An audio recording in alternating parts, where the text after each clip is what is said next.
We welcome in the professor, Jason Jones of The Athletic. It's just kind of a straightforward question here for you, Jay.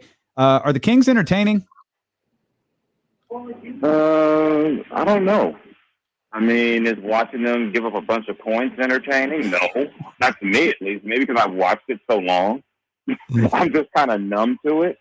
But I just remember people would always say, hey, if we're going to lose, at least score a lot of points when we lose. At least be exciting until you realize that means you're giving up 130. Well, and I think our argument was like that 2019 team was entertaining. Like they ran up and down the floor. They were exciting. They were regularly on highlights. Of course, they won more games than any other year in recent memory. But it was fun to watch and see what was going to happen next. That's disappeared, and we were trying to figure out what teams in the league do like people outsiders look around at and go, I just don't need to watch this team. And I feel like even with DeAaron Fox on this squad, that Sacramento's one of them. Yeah, I mean, it's just kind of rinse, repeat. I mean, and that was kind of even at The Athletic with part of the decision to take me off the beat. It was kind of like they talked about it. It said, if you're not a Sacramento Kings fan, why would you tune in to watch the Sacramento Kings? Mm-hmm. And it's like there's no reason. I mean, you saw a couple of media outlets cut back on coverage a lot just because there's been a lot of interest outside of Sacramento. I mean, the Sacramento fan base is very vocal, very engaged, but the Kings don't get a lot of traction outside of Sacramento. And probably the last time they got traction was when they had DeMarcus. They had a guy who people cared about, and right now they just got a team. They don't have the kind of personalities that people around the country care about. I mean, you're going to have your Tar Heels that still follow Harrison, and some of your Kentucky folks that maybe still follow DeAaron, but it's not like it was with John Wall and DeMarcus in terms of the Kentucky following. Right, and some of the things that we had talked about, Jay, was even with the Kentucky connection for DeAaron Fox, his personality isn't what it was the first 2, maybe even 3 years in the league. He's really subdued. He doesn't dunk much anymore at all. His game has changed. It doesn't mean that he's not productive because, his points per game go up and things of that nature. But as far as like, I got to see what this guy's going to do next, I think he's lost a little bit of that. Even though he's still super skilled, he doesn't bring that element of a must-see TV to the table too much anymore. See, I'd say he's the same guy in a lot of ways. I mean, this whole time in the league, every coach he's had has kind of said the same things about him, We want him to – I mean, I've never seen it. I guess I never – but you don't have many guys like DeAaron where your coaches begging him to, like, be more selfish. Like, please push, please run, please. And there were times when you can go through each coach he's had who they just said, why is it he doesn't run? Not that, and there were times where DeAaron felt like, well, if I run, the other guys aren't with me. And most of the times the coaches would tell them, so what? If they won't run with you, we need to find people who will run with you. So I just think, because even you even look back a couple of years ago when DeAaron dunked, and he got to do this all the time, and even his dad tweeted at him, well, do it. That's just the way DeAaron is. He was kind of a laid back, and when I say I don't mean in a mean way, nonchalant, and his personality is just real laid back. And it's just, it's just not the type of guy where you're going to garner that real, a lot of attention. And I mean, it was crazy. It's just that I think if he were winning, it'd be different because DeAaron is funny. He's smart.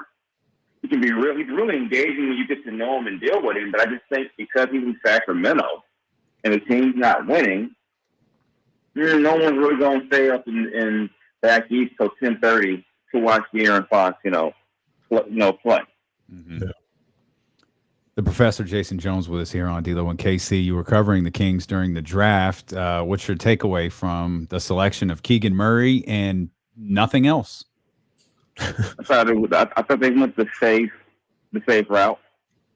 I mean, and that's no disrespect to Keegan, but they went with the guy who could help them probably the fastest, who fills the need. And I'm always wary of the fill the need guy and that high in the draft. And it's not even about Keegan. It's just about, are you maximizing? You don't get top 5 picks every year.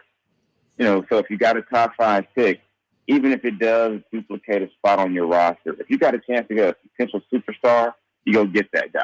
Mm-hmm. And some of the comparisons I've heard, I was talking to one scout. He said, Keegan Murray is Harrison Barnes 3.0, but he shoots better. Which which means you got you a solid pro. But like we talked about a couple of weeks ago, what if Jaden Ivey becomes Dwayne Wade? Well, there's just always, what if Shaden Sharp, becomes a Jaylen Brown type wing? What if you get some, guys to be dynamic in that spot? mm-hmm. And to me, it's that high in the draft. You got to go dynamic. You got to, forget what you've already got on the roster.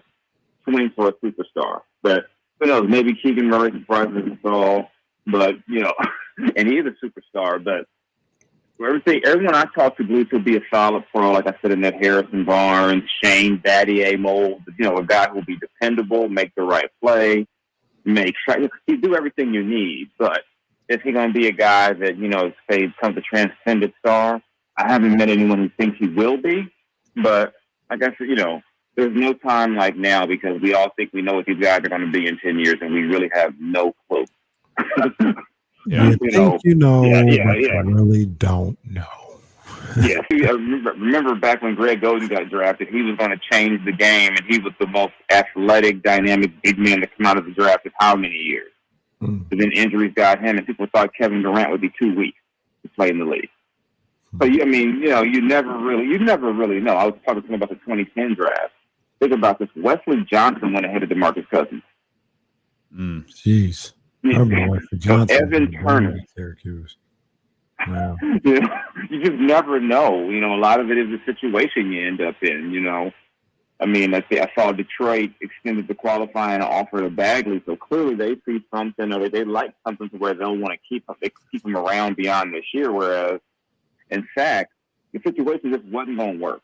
Yeah. So sometimes it does matter about where you are. And, even with stuff with Ivy, you saw all the Detroit connections, but the whole idea of a prospect trying to steer clear of Sacramento is not new. It's been happening for years. It's not like it's a shock. Then somebody would be like, I don't really want to go there. Hey, Jason, let me ask you a question about Keegan Murray that I heard somebody else pose it, and I don't have a good answer myself. Why is it that people put caps on Keegan Murray and what he could be? Especially when you consider, because you hear names like Harrison Barnes or Shane Battier. I've heard that as well. And Keegan, from my memory, had far more productive numbers in college basketball than either of those guys, and was more productive than Jaden Ivey and a couple other guys. Why is his production and what he's done at Iowa, why isn't that ever, like, it doesn't seem like that's weighed heavily in people's evaluation of him? Because he's not the jump off charts athlete, from what people say. It's just that he's not that, you look at a guy like Ivy, you say, wow. He doesn't, even though, after the presser for the draft, Monty McNair went out of his way to point out how many times Keegan dunked in college. He had the most, what was that stat about the most dunks from his position, or the top 3? It was like, he was 6'8", so I would hope he could dunk. But, I just think, a lot of times when you talk about that, people will look at a guy and say, he may not have the numbers, but the athleticism that gives you so many, he can be a guy who'll create his own shot and get his own shot one day. People don't seem to think Keegan will be a get your own shot type guy. And, that remains to be seen. Like I said, man, he's been a King for 4 or 5 days. We still haven't seen him play. We'll see him play in Summer League, which really won't tell us anything because he won't be playing with NBA players. Yeah. So I just think really the athleticism thing that people are kind of knocking him for that, but we've seen guys get knocked for not being great athletes and have great careers. So it's just a lot of speculation and guesswork right now. What'd you think of Diddy and the Bad Boy performance on the BET Awards the other night? I haven't watched the whole thing yet. I caught part of it. I was working, stopping, rewinding. It was after he let Shine come back to the States and hang out with him. That was sick. That was crazy. I popped on that. The Prime Minister. Shine took the L for the whole label. Yeah, there's an argument Shine kept hip hop alive in the late 90s, early 2000s. Yeah, I mean, Shine took one for everybody. Yeah. So but I mean, I haven't watched the whole thing. It's just, but it seems weird. I was like, man, did he been around that long? I still call him Puff usually, but it's like he's been around that long. Right. And I think about it, he's pretty much been around since I was like middle school, high school. So that makes sense. Yeah, that's what I prefer. I prefer Puff. Well, I mean, you guys probably need to call him. It's just a weird thing to me. I call him Puff. I call him Diddy too. But I mean, if we're being respectful, we need to call him Love now. I thought he ditched that. I thought he ditched Love or Brother Love or whatever he was trying to do. I thought he brought it back. I don't know. Oh, did he bring it back? Kanye introduced him as Love. Yeah, I just tune out Kanye though. We don't really know what Kanye was on. We don't even know that was Kanye. Let's be honest. We don't even know that was Kanye. That could have been a man in a suit with a pre-recorded message. Could have been anything. Don't know why he was laboring his breathing so much. I was about to say that's the telltale sign that it wasn't pre-recorded. The man could barely breathe. Yeah. I was like, I don't know why he does that in public. I did hear on the podcast. He said he's vaccinated. He's half vaccinated. Oh man! So maybe he's trying to protect himself.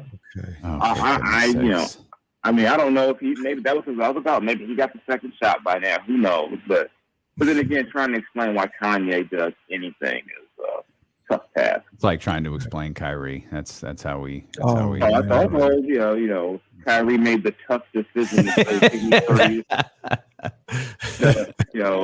he made the difficult decision to say, you know what, I think I want 37 million instead of 6. That's not what normal people do. Yeah, he inspired me not to be normal. So I think if I'm in that situation, I'm gonna take a chance. Yeah. And I'm gonna take that 36 million. I'm taking a chance. 37. Don't short yourself, partner. It's 37. My bad. Yeah, you never know what might happen. So the conventional thinking says, you know what? Don't take the guaranteed money. Don't take the guarantee. Be different. Yeah. Lead us. Kyrie goes out of his way to be so different that we're just confused sometimes. Yeah. He's above our head. Jay, we appreciate you as always, man. Thank you, my brother. No problem. Anytime, guys.